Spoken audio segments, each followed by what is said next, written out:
নবীজির দাদা বলতেছেন, নাতিরে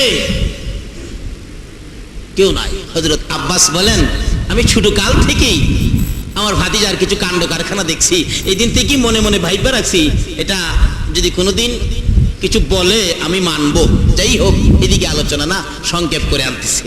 এবার বলতেছেন, তোমারে আমি তো অসুস্থ, তোমার মাও নাই বাবাও নাই, এখন কার কাছে তোমাকে দিয়ে যাব? সকল ছেলেদেরকে ডাকলেন, ডাইকা বলেন, আমার এতিম, আমার এতিম। কিন্তু এত আদর, এতিম কিন্তু অসহায় না।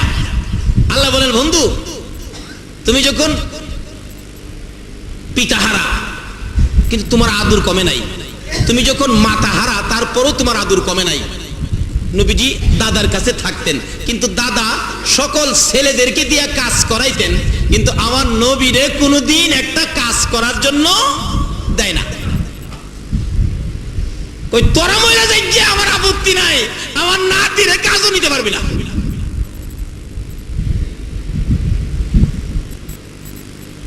আল্লাহ কয়, বন্ধু গো কি খবর? কই না, আদর আছে। এই নবীর উম্মত হইতালে আল্লাহর কাছে আপনাদেরও আদর আছে, ছাড়ে না। কোনো কাজ আমার নাতিরে দিতে পারবি না।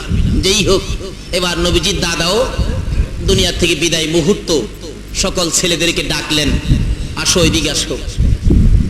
আবার কেন ডাকছেন? চোখের পানি ছাড়তেছে, বুড়া মানুষ, আমার এই নাতিরে তোরা কে নিবে? আমি তো দুনিয়ায় থাকবো না, চলে যাব, তোরা কে নিবে? আমির হামজা গিয়া কয়, আব্বা আমারে দেন, আমি নিব। কতক্ষণ চায় থেকে কয়, না রে, তুই আমার এই নাতির আদর করার মতো মন মানসিকতা তোর নাই। কব কোন কি? হ্যাঁ, পারতি না।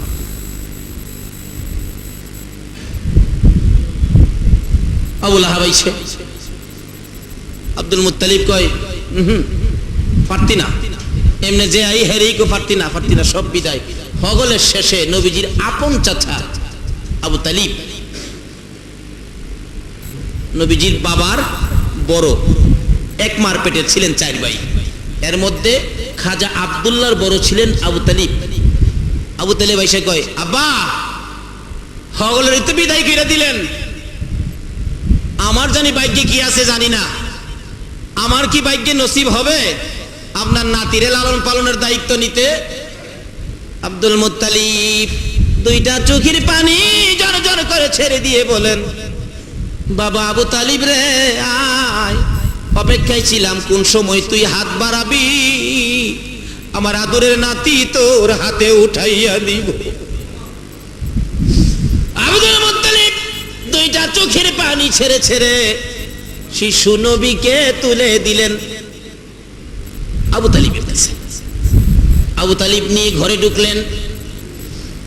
অভাবী সংসার চলতেছে বেশ কিছুদিন, কিন্তু অভাবে যখন চাপ মারছে, অনেক সময় অনেকটা মাস অভাব বেশি হয়। যেমন আমাদের দেশে কথা আছে, চৈত্র মাসে বলে অভাব। আসলে অভাব চৈত্র মাসে না, অভাবটা বেশি হয় বৈশাখ মাসে। কি চৈত্র মাসে কিন্তু ঝড় তুফান থাকে না, বৈশাখ মাসে এমনিই তো দাওয়া কাঠি ঠিক মতো উঠে নাই, আবার দেখবেন তুফানে ঘর ভাঙ্গে লাইছে, গাছ ফালাই দিছে, পাও ভাঙ্গে লাইছে, মানুষ মারা গেছে তুফানে। শুনেন নাই? পত্রিকায় দেখেন নাই? আচ্ছা, এগুলি কি চৈত্র মাসে বেশি হয় না বৈশাখ মাসে বেশি হয়? আসলে সমস্যাটা বৈশাখ মাসেই বেশি। যাই হোক, এমন একটা চাপ মারছে আবু তালিবের সংসারে। আবু তালিব একটা মহল্লাবাসী নিয়ে পরামর্শ করতেছেন, দেখো ভাবছিলাম যে আর ব্যবসা বাণিজ্যে যাব না, অবস্থা খারাপ দেখা যায়, আরেকটা সফর ব্যবসা বাণিজ্যের উদ্দেশ্যে আমাকে দিতে হবে। কে কে তোমরা যাইবা? আল্লাহ একটা সফর দিয়াই, বুড়াকালে একটা সফর দিয়াই, বুড়াকালে পরামর্শ করতেছে। কিন্তু এরপরেও কিন্তু সাবধান, আমার বাতিরা যেন না জানে। আল্লাহ কয়, বন্ধু গো, তোমার কষ্ট হইতে দিবে না।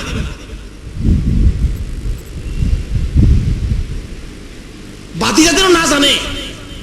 বাতিজা যদি জানে যে বুড়া বয়সে চাচা অভাবে সংসার দেখে করতে বাইরিছে, আমার বাতিজা কষ্ট পাবে, বাতিজা যাতে না জানে। সাবধান। চুপচাপ কাফেলা তৈয়ার হয়ে গেছে। বলুন তো, নবীজি কি জানতে বাহি আছে? আরো যদি কোন বাহি আছে? আপনারা তো শহরে থাকেন মিয়া, গ্রাম এলাকাতে দেখবেন পোলাপান বাবার পাগল থাকে, চাচার পাগল থাকে। অনেক সময় দেখেন বাবা ঢাকা আইব তো গ্রাম থেকে, খালি কইতেছে আব্বা আমি যাবো ঢাকা, আমি যাবো ঢাকা। অনেক কিছু বুঝাইলেন মানে না, 10টা টাকা দিলেন মানে না, 20টা টাকা দিলেন মানে না, যামু অবশ্যই 50 টাকা দিয়া কয় বাবা তোমার যাওয়ার কাম নাই, আবার যাই বলা তোমার নিমু। ছেলেটা চুপ করে ঘরে গেছে গা। ঘরে গেছে পরে বাবা তো মনে করছে হ্যাঁ বুঝাই লাইছে, যায় যেই খালি রিক্সা ধরছে, বাস স্ট্যান্ডে যাবো, ট্রেনের স্টেশনে যাব, রিক্সার মাঝে উঠতে খালি রিক্সা টান দিছে, হ্যাঁ জামাটা কান্দে ফালাইয়া গিয়া রিক্সার বডি তৈরা বইরিছে। এরকম পাগল আছে না পোলাপানের মধ্যে? ঢাকাই ধরেন না, অফিসে যাইবো, পোলাটা সবসময় বাবার পাগল, মার কাছে যায় না, এরকম পোলা আছে না? মা কই কিরে পেটে রাখলাম আমি, না তোর বাবার পেটে হইছস? পোলা দেখতেন কয় হ্যাঁ বাবার পেটে হইছি। অফিসে যাওয়ার সময় পোলারে বুঝাইতে পারেই না, অনেক কিছু দিয়া বুঝাই ছুইছে। পোলা কয় এমনি বুঝাইছো? আমি এমনি ঠিক আছি। রিক্সা ধরছে বাবা অফিসে যাইবো, যে খালি রিক্সা টান দিছে পিছে তাদের বই দিছে। যাইতে যাইতে যাইতে যাইতে যাইতে যাইতে কিছু দূর যায়, রিক্সাওয়ালার সাথে ওই মহাজন কথা কয়, লোকটা কথা কয় এ বেটা তোর ছেলে মেয়ে আছে নাকি? রিক্সাওয়ালা কয় চাচা আমার তো 3 ছেলে। কত ছেলেগুলি কেমন? কচা সা কি কমো, 2টা যেমন তেমন, মাইল লাড়াতক করে বেশি পাগল, এই বাড়িতে বাইরে আইতে বড় যন্ত্রণা করে। আর তোরটা বন্ধ কর, আমার যে একটা পিচ্ছি এটারে তো থুইয়া অফিসে যাইতে পারি না, বাজার যেতে পারি না, কোথাও যেতে পারি না। আজকে কোন রকম 50টা টাকা দিয়া কোন রকম ঘরে থুইয়া বাইরেছি। এই ফাঁকে দা পোলা পিছেতে বাইরে কয় আব্বু, আরে কি কয় আমি আই পড়ছি তো। আসে না পোলাপান এরকম? আমার নবীর বয়স যখন 13, বলুন কত? 13 বয়সের তরুণেরা, ও 13 বয়সের বালকেরা আমার নবীর জীবনে তালাশ করো গো। নবীর একটা আদর্শের মালা যদি গলায় লাগাইতে পারো, তুমি দুজাহানের ধনী হইয়া যাইবা। ওই নবী এই চাঁদের দুনিয়ার জমিনে আগমন করেছে। ডাকেন না এসো মোদের প্রাণের নবী রবিউল আউয়ালে, বলুন এসো মোদের প্রাণের নবী। বিশ্বভুবন হইল সৃজন তোমারি প্রেমের বলে, বিশ্বভুবন হইল সৃজন তোমারি প্রেমের বলে, এসো মোদের প্রাণের নবী রবিউল আউয়ালে, বলুন এসো মোদের প্রাণের নবী। শুনয় রে বাঙালিরা পাইছো মনি মুক্তাহিরা, শুনয় রে বাঙালিরা পাইছো মনি মুক্তাহিরা। সোনার বাংলায় সোনা পাবে নবীজির পাগল হলে, সোনার বাংলায় সোনা পাবে নবীজির পাগল হলে, এসো মোদের প্রাণের নবী রবিউল আউয়ালে, এসো মোদের প্রাণের নবী। আহ কি যে রবিউল আউয়াল চাঁদ, খবর নাই না কত দিবস পালন করে এই দেশের মানুষ। এই দিবস এই দিবস, খালিফা আডার দিবসও আছে, আছে না? কিন্তু যেই চাঁদে নবী দুনিয়াতে আসছে, যেই নবী না আসলে পৃথিবীর কিছু আরশ কুরসি লৌহ কলম সহ কোনো মাখলুকাত হতো না। আজকে সেই নবী দুনিয়াতে আসলে এই উপলক্ষে কে কি করেছেন? কোনো দিবস নাই, আর দিবসের পাগলও নাই। যদিও কিছু হয় কেউ করে, আবার কেউ টিটকারি করে। অথচ এই দিবস কি বলেন খিলাফ। নবী দুনিয়াতে আসছে খবর পায়া আবু লাহাব বান্দি গিয়া কয় চাচা একটা পূর্ণিমার চাঁদ দুনিয়াতে আসছে। কও কি কোথায়? আপনার ভাই যে আব্দুল্লাহ ছিল, আব্দুল্লাহর ছেলে হয়েছে এতিম ছোট্ট, কি সুন্দর পূর্ণিমার চাঁদ। তাই নাকি? আমার ভাই নাই ভাতিজা হইছে, খুশির খবরটা দিলি। সবার দিন সকালবেলা ভোরবেলা খবরটা পাইলাম, এই আঙ্গুলটা উঠাইছিল আবু লাহাব, উঠাইয়া বলছিল যাও তোমাকে বহু টাকা দিয়ে খরিদ করে আনছিলাম, কিনা গোলাম তুমি, আজকাল থেকে দাবি নাই, আমার ভাতিজার খবরের খুশিতে তোমাকে মুক্ত করে দিলাম, যাও। আমার আল্লাহ কয় আবু লাহাব রে, আমি যার প্রেমে সব বানাইলাম, এই বন্ধুর ভালোবাসায় আঙ্গুল উঠাইলি, এই আঙ্গুলটাই তো আমার কাছে দামি হয়ে গেছে। জোরে জোরে কোন সুবহান। আমি বলবো আজকে যারা নবীর ভালোবাসায় এখানে বসে আছেন, আপনারাও আল্লাহর কাছে দামি হয়ে গেছে। কেন? নবীর ভালোবাসায় কিছু করলে আল্লাহ খুশি হয়, রাসূলও খুশি হয়। ইতিহাসের কথা খুলে দেখুন, একজন ইতিহাসবিদ লেখেন, এই ভারতবর্ষের মধ্যে একটা বই লেখক বই লিখেছিলেন, যে বইটার নাম ছিল রঙ্গিলা রাসূল। নাউজুবিল্লাহ কোন না। আমার নবীকে কলঙ্ক করে বই লিখেছে এক যুবক, আপনাদের মতো নবীর আশেক ছিলেন। যুবকটা চোখের পানি ছেড়ে দিয়ে বাড়িতে গেছেন, মা একটা খবর শুনলাম। কি খবর? আমার নবীকে কলঙ্ক করে বই লিখেছে, এটা তো সহ্য করতে পারি না। মা বলেন, কি করতে চাও বাবা? মা আমি আসতেছি। গোসল করলেন, পায়জামা পাঞ্জাবি পরে পাঞ্জাবির নিচে একটা ছুরি ঢুকাইলেন, যাইয়া মার পায়ে সালাম করতেছেন, মা আমার বিদায় দাও, যদি ভাগ্য ভালো হয় দেখা হতে পারে, না হইলে দেখা নাও হতে পারে, বিদায় দাও। মার পায়ে সালাম করে বিদায় হলেন। নবীর দুশ্মন দুনিয়ার থেকে বিদায় করবেন। যে ডাকতেছে রঙ্গিলা রাসূল, লেখকের বাড়ি কোনটা? বললেন তো সামনের বাড়িটা। বাড়িতে আছেন লেখক সাহেব? হ্যাঁ বাড়িতে। এদিকে আসেন। আপনি কি আমার নবীকে কলঙ্ক করে বই লিখেছেন? তুমি কি বলতে চাও? এদিকে আসেন না। চেহারাটা যেন আগুনের মতো লাল হয়ে গেছে। এদিকে আসেন। যে নবীর উসিলায় কুল কায়নাত, সেই নবীকে কলঙ্ক করে দুনিয়ার আলো বাতাস খাবেন। কাছে আসেন। কি বলতে চাও? মেজাজ গরম করে কি বলতে চাও? কাছে আসার সাথে সাথে ছুরিটা বাহির করে কলিজাটার মধ্যে লাগাই দুনিয়ার থেকে বিদায়। লোকেরা বলেন, যুবক সরে যাও এখান থেকে, পুলিশ আসবে, ব্রিটিশের আইন ধরে নিয়ে যাবে। নিয়ে যাক, বিশ্বের বাজারে প্রমাণ করতে চায় আমি একটা যুবক। এমন মা আমাকে পেটে নিয়েছে যে মায়ের সন্তান নবীর দুশ্মন বিদায় করেছে। আজকে কোন মা এই মসজিদের সন্তানগুলো পেটে রাখছো? এর মধ্যে থেকে যদি কোনো মা কবরে থাকে, এই মাহফিলের বরকতে তাকে মাফ করে দেওয়া হয়েছে। ডাকতেছে, সরে যাও। না সরবো না। পুলিশ আইসা ধরে নিয়ে গেলেন। বিচার হবে, অনেক লম্বা ঘটনা। বিচার হবে, বিচারের রায় হলো আগামীকাল 12টায় 1 মিনিটে তোমাকে ফাঁসি দেওয়া হবে। ঠিক আছে, কিছু কথা আছে? জি বিচারপতি, কথা কি? একটা কথা, যে মা আমার মতো সন্তান পেটে রাখছে, নবীর আশেক পাগল আমি, এই মাস কাছে একটা রাত্র থাকতে চাই মার আদুরে। যাও, পুলিশ পাহারায় মার আদুরে থাকবে। মা মা কি বাবা? আমার তো ফাঁসির রায় হয়ে গেছে। মা চোখের পানি ছেড়ে দিছে। বাবা তোমার ফাঁসি, কালকের থেকে আমারে মা বলে আর ডাকতে পারবি না। না, ছেলেটা বুঝায়, মা কাঁদবেন না, আপনি হাসরের দিন তো গৌরব করতে পারবেন, আমার পেটের সন্তান নবীর দুশ্মন বিদায় করেছে।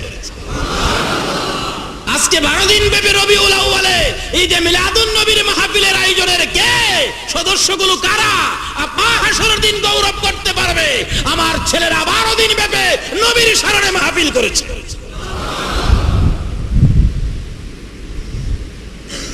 মা কাঁদবা না? আচ্ছা বাবা আসো, বিছানা করেছি, একটা রাত ঘুমাবি আর আমি তোমাকে মন ভরে দেখব। মায়ের পাশে ঘুমিয়ে আছে, ঘুমাবে, বিছানায় ডাক দিবে, ঘুমাবে আর মা দেখবে। ঘুমাও না বাবা, ডাইকা ডাক, আসো কাছে আসো, বিছানা করেছি সুন্দর করে, তুমি বিছানায় ঘুমাও। ডাকতেছে, ও আব্দুর রশিদ আসো ঘুমাও। দৌড়ায় আসছে, মা ডাক দিলে। বলুন কার ডাক দিলে দৌড়ায় আসতে হবে? আরেকটু জোরে কর না। মা চিনছেননি? যে মার পেটে থাইকা মারে কষ্ট দিছিলাম, ওই মা ডাক দিলে দৌড়ে আসতে হবে। খালি এখানেই না, আল্লাহ আল্লাহ রাসূলের পক্ষ থেকে নির্দেশ আসছে, তোমার মা বাবা বুড়া মানুষ, অসুস্থ, তুমি নামাজে দাঁড়াইছো, মা বাবা যদি তোমাকে ডাক মারে, নামাজ ছাইরা দিয়া মার ডাকে ছাড়া দাও। ডাক দিয়েছে মা, আব্দুর রশিদ রে বিছানা করেছি, আয় বিছানার মধ্যে শুয়ে শুয়ে ঘুমাও। আমি মা ঘুমাবো না, সারা রাত তোমার মাথার পাশে বসে বসে আমি জীবনের শেষ দেখা তোমারে দেখব। আয়ো না বাবা, ঘুমাও না। মা ডাক দিলে দৌড়াই আসে, আবার দরজার কিনারে চলে যায়। বাবা আসো ঘুমাও, জীবনে আর কোনোদিন দেখা হবে না, মায়ের সামনে আর কোনোদিন ঘুমাইতে পারবা না, আসো কালকে তোমার ফাঁসি হয়ে যাবে। আবার দৌড়ে আসছে মায়ের পাশে, আবার চলে যায় গেটে।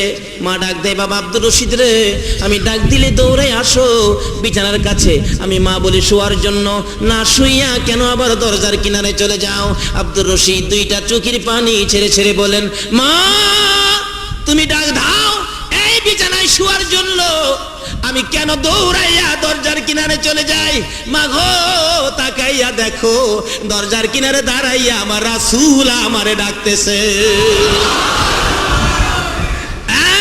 মা তুমি ডাকো এই বিছানায় শোয়ার জন্য, আবার রাসূল দরজার কিনারে দাঁড়াইয়া ডাকে, আব্দুর রশিদ রে এই বিছানায় ঘুমাস না, আমার সঙ্গে আয়, কালকে তোর ফাঁসি হবে, আমি রাসূল আইসা গেছি রে আব্দুর রশিদ, ফাঁসির কাষ্টের থেকে তোরে নামানোর সাথে সাথে আমি রাসূল কুলে লইয়া তোরে লইয়া যাইব। এই বিছানায় নয় রে আব্দুর রশিদ, আমি রাসূলের পাশের জান্নাতের বিছানায় তুই ঘুমাবি। এই নবীর ভালোবাসায় আজকে মাহফিলের আয়োজন করেছেন, আমার নবী কত খুশি।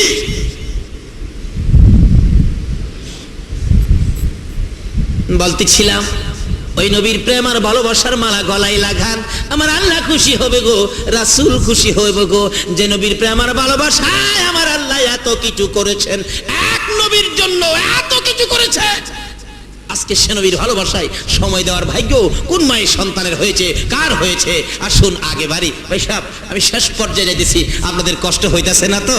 তাহলে মহব্বত আর দুরূদ শরীফ পড়ুন। আল্লাহুম্মা সাল্লি আলা সাইয়্যিদিনা মুহাম্মাদ, আল্লাহুম্মা সাল্লি আলা সাইয়্যিদিনা মুহাম্মাদ, নাবি শাফিয়ানা মাওলানা মুহাম্মাদ, নাবি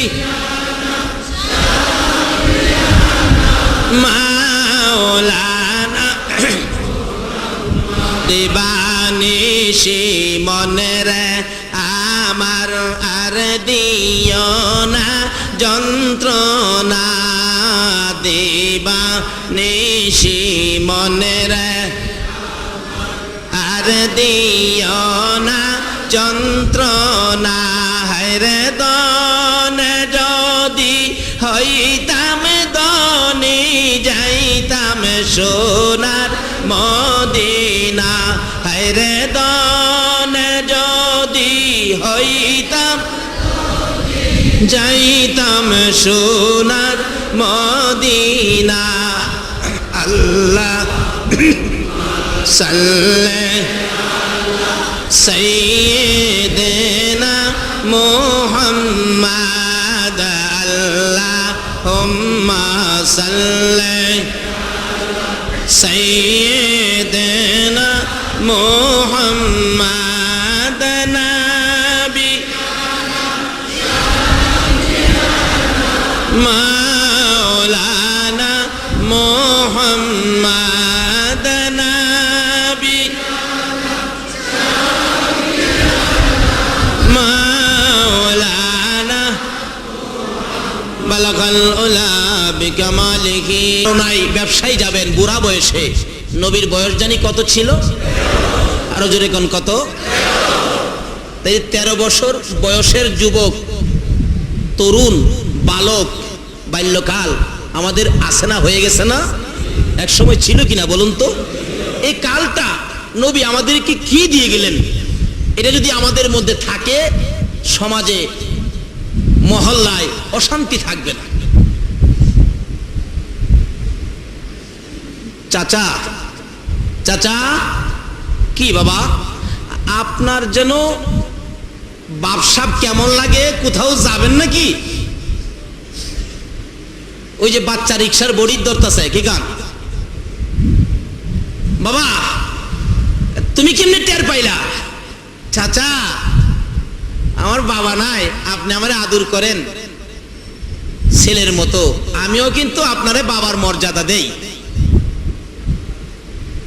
বালক মোহাম্মদ কি বলল চাচাকে, কিসের মর্যাদা দেয়?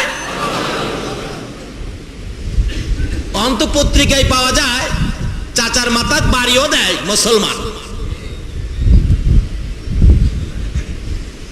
বাতিজার আঘাতে কত চাচা যে বাংলাদেশে মরছে, কিন্তু আমার নবী কি শিক্ষা দিয়ে গেলেন? চাচা আপনি ব্যবসায় যাবেন এই বুড়া বয়সে, কষ্ট হবে না? বাবা কি করব, আমি কষ্ট করতে রাজি, কিন্তু তোমাকে কষ্ট দিতে রাজি না। চাচা যত কথাই কন, আপনার কষ্ট লাঘবের জন্য, কষ্ট কম হওয়ার জন্য আমি আপনার সঙ্গী হব। মুরব্বীদের সাথে যায় কয়, পারলাম না তো, বাতিজারে থুয়ে যাইতে পারলাম না, ভাতিজা তো সঙ্গী হয়ে গেল গা।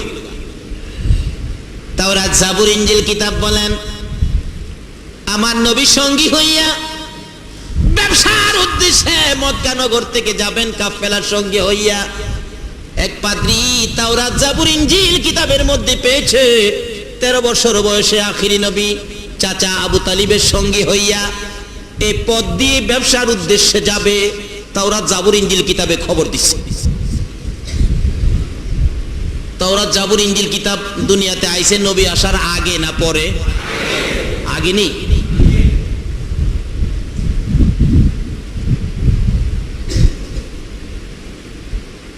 কেউ যদি কয় নবীজি 40 বছর বয়স হইছে পরে নবী হইছে, তাহলে কথাটা কি সঠিক হবে না ভুল হবে? আল্লাহ তাদেরকে বুঝ দেখ ঠিক আছে। সকালে বলুন আমি। আখিরি নবী 13 বছর বয়সে, তাওরাত জাবুর ইনজিল কিতাবে লেখা আখিরি নবী 13 বছর বয়সে চাচা আবু তালিবের সঙ্গী হইয়া এই কাফেলার সাথে ব্যবসার উদ্দেশ্যে এই পথে আসবেন। এই খবর যেদিন তাওরাত জাবুর ইনজিল কিতাবে পাইছে ওই পাদ্রী ওই দিন থেকে একটা মুসাফির খানা করে মক্কার কোনো কাফেলা পাইলেই বসায় খানা খাওয়ায়। খাওয়ায়া জিগায় তোমাদের সাথে 13 বছর বয়সের কোনো বালক আছে? কই না, নাই তো। যাও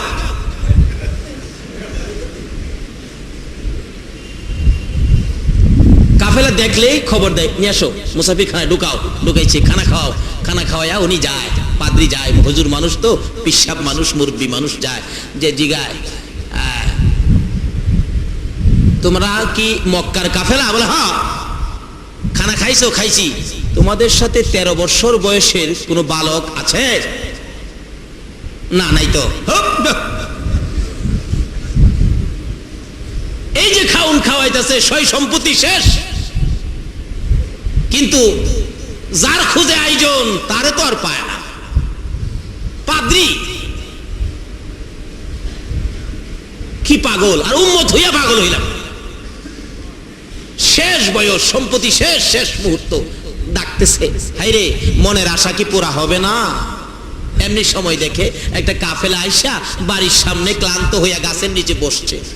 সবাই গাছের নিচে বসছে ময় মুরব্বীরা, কিন্তু আমার নবীর আদর্শ দেখেন, বালক বয়স, তরুণ বয়স। নবীজি মুরব্বীদের কাছে বসে না কেন? না, মুরব্বীদের সাথে আমি কিভাবে বসবো, আমি তো বালক মানুষ। কিতাবে আসছে নবীজি একটু দূরে যায়া একটা মরা গাছের নিচে বসছে। কোন গাছ? আচ্ছা গাছ যাতাই হোক আর মরা হোক, মরা গাছ হইলো এই নবীরে চিনি নিও। কথাটা যেমন বুঝাইতে পারলাম না, মরা গাছেও আমরা নবীরে চিনি কিনা? লন্না মদিনায় যায়, মসজিদের নববীতে একটা মরা খেজুরের গাছ কাইটিয়া মিম্বরের পিছনে, নবীজি যেই মিম্বর দাঁড়ায় খুতবা দিতেন, মিম্বরের পিছনে মরা খেজুরের গাছটা কাইটা লাগায়া এটার মধ্যে হেলান দিয়া খুতবা পড়তেন। যেদিন মিম্বর পাকা হয়ে গেছে ওই দিন খেজুরের গাছ উঠাইয়া বাহিরে ফালাইয়া দিছে। নবীজি খুতবা দিবেন, এমন সময় দেখে কান্নার আওয়াজ শোনা যায়, এতিমের মতো কান্না, কে যেন কান্দে। নবীজি তো মায়ার নবী, কান্দা শুনলে নবী বলেন দেখো তো কান্দে কে? সাহাবীরা বলেন হুজুর কেউ তো কাঁদে না, এক তালাশ করে দেখো না, আমার কানে কান্দার আওয়াজ আসতেছে। যায় দেখে মরা খেজুরের গাছটা যে এটা কাঁদতেছে। রাসূলের হাতে দিলে আরো কান্দা বাড়ছে। নবী বলেন কি ব্যাপার, তুমি মৃত কাঁদতেছো? আচ্ছা ব্যাপারটা কি, কি দুঃখে তুমি কান্দো?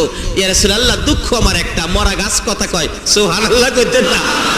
আরে নবীর প্রেমের পাগল যারা প্রেম খেলা খেলে, আরে নবীর প্রেমের পাগল যারা। এসব মাঝে মাঝে গজল কইলে খারাপ লাগে আপনাদের কাছে? ঢাকা শহরে আমার ক্যাসেট শোনেন নাই? ফাঁকে ফাঁকে আসে নাই গজল? আমি এভাবেই ওয়াজ করি, এই গজল মাঝে মাঝে নিজে বানাই, নিজে গাই, এভাবেই। যার ভালো লাগে দাওয়াত দেয়, যার ভালো লাগে না দাওয়াত দেয় না, এতে আমার কোনো আসে যায় না। আমি বুক ফগটো ডাইরিও রাখি না। মন চায় নবীর শান মান গাইতে গায়, কার ভালো লাগবে এতে আমার কোনো আসে যায় না। আমার মদিনার কামলিওয়ালা খুশি হইলে, আমার আল্লাহ খুশি হইলেই যথেষ্ট।